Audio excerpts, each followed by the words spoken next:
Good Morning Business, French Tech. Et dans la French Tech, aujourd'hui, on va parler de voitures et de voitures de collection. On est avec Quentin Leblond, bonjour, fondateur de Mechanicus. Mechanicus, c'est un peu comme Aramis Auto, c'est même exactement pareil, mais juste pour les voitures de collection, les voitures de rêve. Là, vous annoncez une levée de fonds de 3 millions d'euros. Ça fait 2 ans que vous existez. Et ça marche très bien, vous êtes quasiment rentable. Ouais, en tout cas pour moi ça a toujours été extrêmement important d'avoir un business qui soit viable dans la durée. Et la rentabilité c'était un point important. Alors on ne l'est pas encore, mais on est quasiment rentable.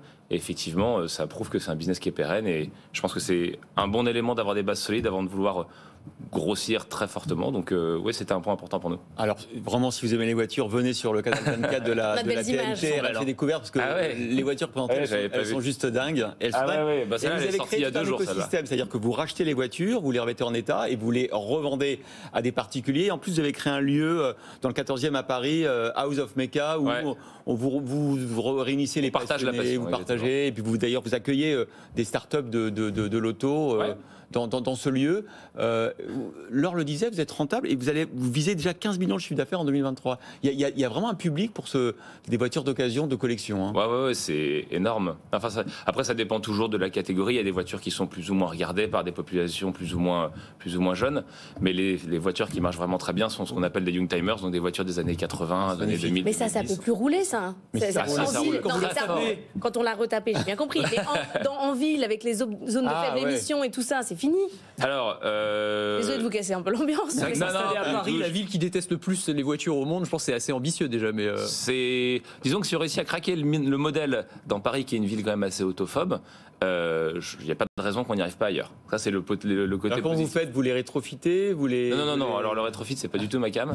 Il y a plusieurs choses. Il y a la première chose qui est que les voitures qui sont considérées comme étant voitures de collection, elles auront le droit. Qui ont plus de 30 ans, ont le droit d'avoir une vignette particulière pour la simple bonne raison que ce sont des voitures qui roulent 1000 à 1500, 2000 km par an et qu'en interdire la circulation, c'est pas ça qui va avoir une incidence directe sur la pollution. Donc, toutes les voitures de plus de 30 ans, en théorie, si elles sont en carte grise collection, donc ça, il faut s'adresser à la FFVE avec laquelle on a pas mal travaillé, sont des voitures avec lesquelles on peut rouler dans Paris. C'est moins le cas pour des voitures de sport. Mais il faut avoir plus de 30 ans, c'est la voiture de collection. Si on fait un raccourci très simple, la voiture de collection, c'est une voiture qui a plus de 30 ans et qui doit avoir un tampon collection sur la carte grise qui s'obtient auprès de la FFVE, la Fédération Française des Véhicules d'époque. Du coup, alors c'est quoi le processus? Comment vous les trouvez, ces voitures? Ensuite, vous avez une équipe de mécaniciens spécialisés dans les voitures anciennes. Et dernière question, comment vous les pricez? Comment vous trouvez le juste prix? Je crois que vous avez un système, un outil technologique justement pour ça. Ouais. Alors, c'est ça qui est assez sympa, c'est qu'on arrive dans un milieu qui avait très peu évolué depuis 40 ans. Donc la première chose, effectivement, c'était juste de mentionner Aramis ou Auto One. On arrivait avec un modèle économique qui était très différent de ce que font la plupart de nos camarades. C'est qu'on rachète les voitures. Aujourd'hui, vous venez nous contacter sur notre site ou sur les réseaux sociaux et vous nous dites voilà, j'ai une Porsche des années 80, une Ferrari des années 2010 à vendre.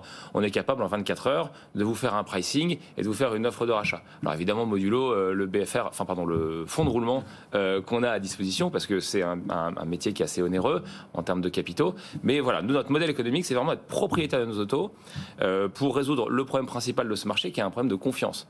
Et c'est un constat que Aramis et Auto One ont fait il y a 20 ans ou 15 ans, en se disant, il y a un vrai problème de confiance sur la qualité des véhicules qui sont vendus. Il faut qu'on soit propriétaire de notre stock pour pouvoir en garantir la qualité. Donc, on va révolutionner le modèle économique du véhicule d'occasion comme ça. Nous, on prend la même verticale avec le même raisonnement pour résoudre ce problème de confiance. Et donc, on est propriétaire de notre stock. Donc ça, c'est la première grosse différence. Comment est-ce qu'on source les voitures? La grosse différence, c'est qu'on arrive en étant full digitaux. Moi, je suis dans le digital, j'ai déjà monté une boîte et c'était moi qui avais fait tout le site web, tout le CRM, etc. Dans les cabinets esthétiques. Voilà, exactement. Avec 2 associés fondateurs. Et nous, on source 80% de nos voitures sur Instagram et Facebook. Donc, on fait de la pub. On est assez bon en marketing digitaux et du coup on s'est retrouvé à faire des missions de conseil pour des gens qui travaillent dans le monde de la voiture ancienne sur comment est-ce qu'on gère les réseaux sociaux, comment est-ce qu'on génère du chiffre d'affaires sur les réseaux sociaux.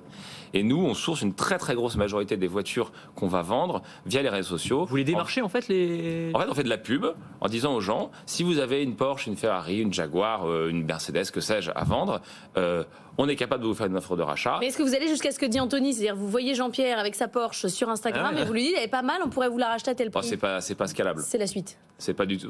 Allez voir quelqu'un sur Instagram, c'est pas scalable. Faire de la pub pour sourcer du lead, c'est scalable, mais du coup, tout l'écosystème qu'on a construit autour de ça, de nos outils de pub à nos outils de com interne, etc., tout est connecté. En fait, on réussit à avoir un process qui est très startup-like dans un monde qui pourtant semble un peu archaïque. Dans votre première vie, vous étiez aussi chez Kepler Chevreux, trader. J'étais plus précisément, j'étais sales, exactement. J'étais spécialisé clientèle hedge fund et j'ai fait ça pendant 5 ans et demi de mémoire ou 6 ans. Ouais. Et ensuite, j'ai géré un hedge fund, j'ai été débauché par un de mes clients pour gérer un long short equity pendant 1 an. Du coup, ça vous a aidé pour lever les fonds, là?